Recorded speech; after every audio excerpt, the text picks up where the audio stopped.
All right, y'all. Let's go. Bang! What?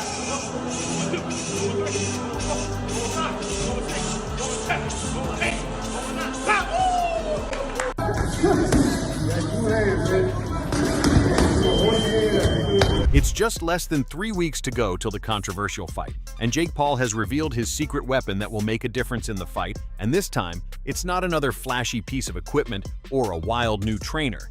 It's a world champion. The hype around Tank versus. Jake Paul keeps building with each passing day, and it's not slowing down. From the knockout bonus to the unexpected alliances forming behind the scenes, this entire build-up feels like something that belongs on Netflix already. And now, Jake Paul has added another talk, bringing a world champion in to spar with him as he prepares for the November 14th showdown in Miami. Can you blame a man for taking that opportunity? Because this is prize fighting, right? It's about making money and securing your family. Can you fault him for that? It's two sides of that. Like, okay. It just depends. Like, as a fighter, just because I had a draw with somebody, for me, I may run it back. But this detail came straight from Jake's own mouth during an interview with TMZ Sports. You could tell he's starting to feel the weight of what's ahead. He called it his most dangerous fight yet, admitting that for the first time in a while, nerves are starting to get to him. Internally, I'm the most scared going into a fight that I've actually ever been, Jake has said. Being vulnerable for a second, this is crazy. This is scary. It's kind of keeping me up at night. And just his speed, his elusiveness, his ring IQ, his conditioning. You know, he's gone 12 rounds so many different times, something that I've never even done. So he's going to be sharp all the way through. I mean, the list goes on. And so just actually being vulnerable for a second, it's like, this is crazy. This is scary. However, he has immediately balanced that vulnerability with the news that he's been stacking his camp with elite talent. Alongside regulars like Raymond Ford and Montana Love, he revealed that Shakur Stevenson, one of the most defensively sound boxers in the world, would be joining his camp to help him sharpen up before facing Tank Davis. Man, I'm thinking about, Bigfoot versus Littlefoot. Andre the Giant versus Wee Man. Man, this is gonna be better than damn Circus on Lake. Yeah, they're gonna look weird as hell in the ring together, man. You see how big Jake Paul is? 200 plus pounds? Man, I don't understand it. I don't get it. Now, that's the part that caught everyone off guard. Because if you followed boxing even loosely over the past few years, you know Stevenson and Gervonta Davis have never been on friendly terms. When it comes to Davis, he says in the press conference, what do you say? Just be a fan and watch and enjoy the fight. Enjoy what, bro? You against Uber drivers? I don't want to watch that. You know what I mean? And then you get a guy who gives you a good fight, and you can give him a rematch. You know what I mean? And then you want to be compared to Floyd. Floyd gave instantaneous rematches. You know what I mean? The two have traded words on social media, teased a fight that never materialized, and constantly drawn comparisons for their skills at lightweight. So, to see Stevenson crossing that invisible line and stepping into Jake Paul's camp, that's huge. Shakur himself seemed excited about it, posting on X. Fire, get a chance to pick a great business mind and help give some game in the process, I'm down. It's a short post, but it says plenty. He sees an opportunity, not just to spar, but to study, to learn, and maybe even to send a subtle message to Davis in the process. Is there any way any realistic or legitimate way in your mind you could see Jake Paul winning a fight against Tank? No. No way. Nope.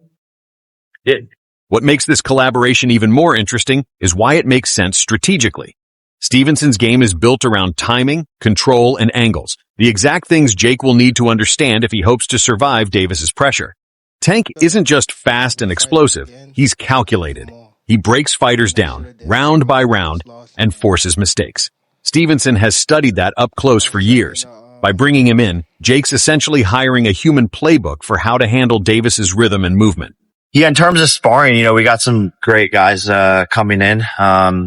Some really experienced southpaws that are smaller. I think Montana Love is coming in. Shakur Stevenson wants to come in. Jermaine Ortiz. We're going to hit up Erickson Lubin, some of these guys. So we're just going to bring in a plethora of fighters that are. Meanwhile, back in Miami, the stage is set.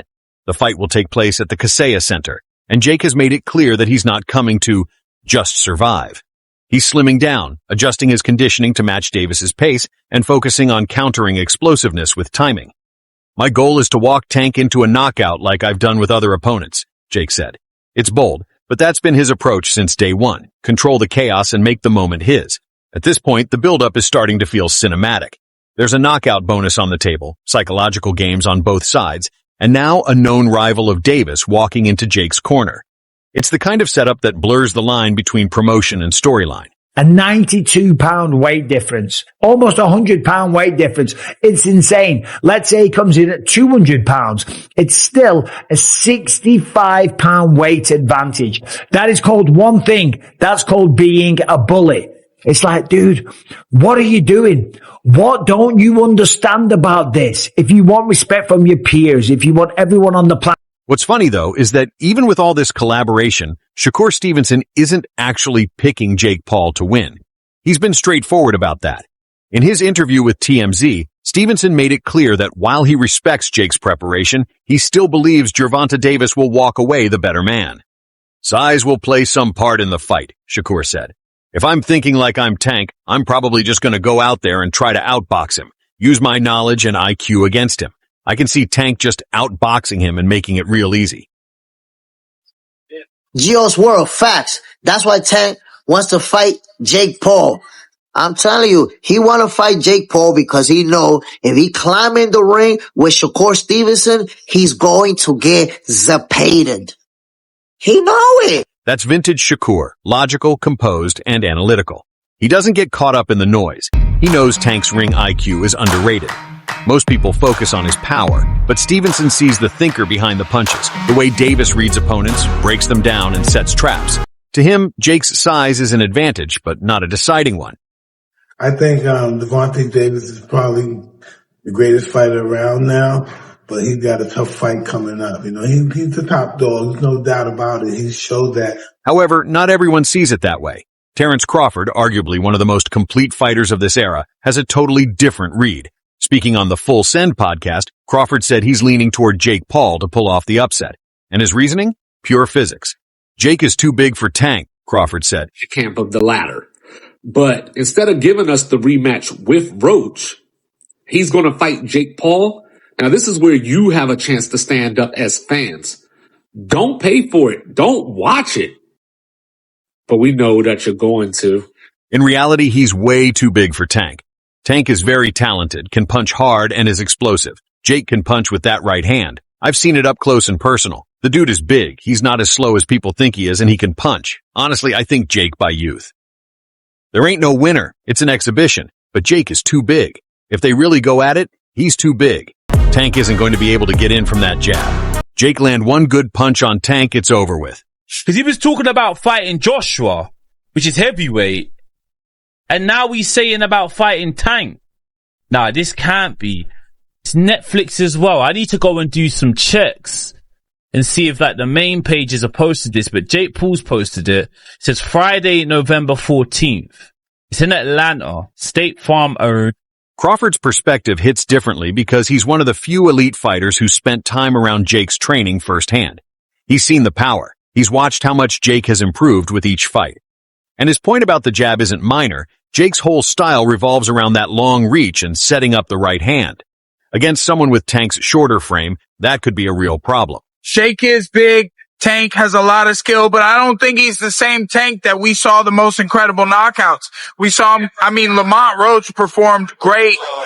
They went to draw and, I just don't know. And Tank walked away. I don't know if he loves it enough to beat a guy who outweighs him by 80 to 100 pounds.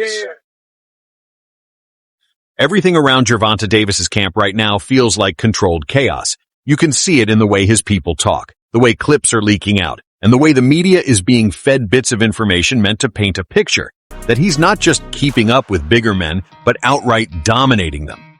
It's all muscle and menace, with his camp sending out the message that this version of Tank hits harder than ever before. And you know what? PBC has to be called out in this too. They have one of the biggest stars in boxing, and they're putting him in this farcical fight.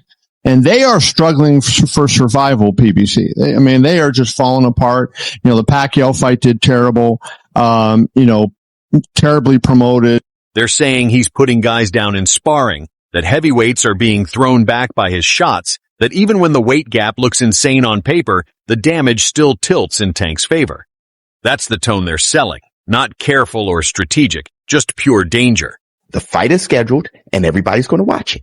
So with all the eyes on it, there's only one result that is going to be of satisfactory. Only one result. And if Tank knocks out Jake. That's the only result. Behind that noise, though, there's a sense that Davis knows what he's really walking into. He's smaller, naturally lighter, and now he's trying to bulk up without losing that signature explosion that makes him lethal at 135. So his training isn't just about conditioning anymore.